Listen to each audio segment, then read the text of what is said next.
Kaya yun yung Pwede sinasabi ko. magluto. Yun nga sinasabi ko.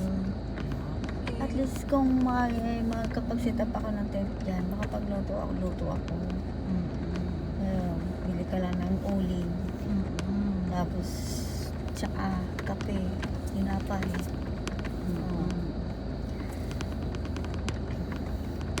Sige, pwede naman. Na, Yun naman lang kung kaya mo tiisin ang CR. Walang kung namang CR ang problema mo. yung CR kasi, pag diba, dyan ako kaya kong linisin yan.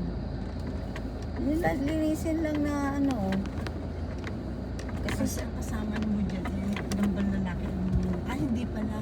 Kasi matatapos itong mga lalaki dito by kung next week ang kanilang anong tawag doon. Kasi dahil kasi hindi naman nila sanay na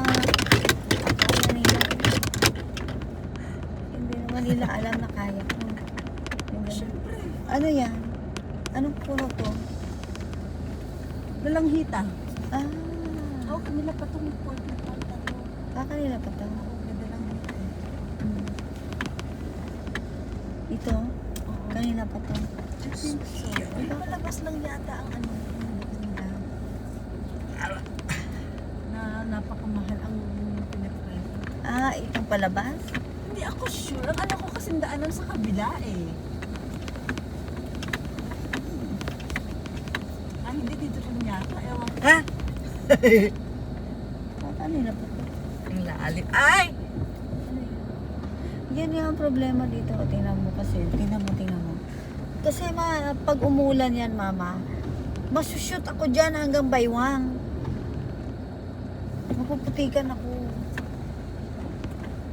Ay, rather magkampo doon. Sige, wala namang problema. Hindi mo ka.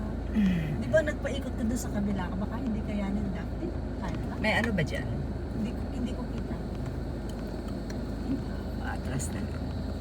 Ay, makulog.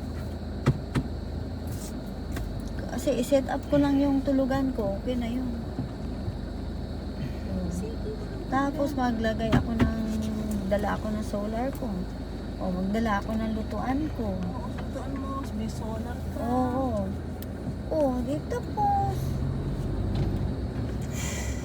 Tapos ikabit ko yung trapal sa Hindi naman kasi nila alam na. Oo, na hindi nila ma-imagine na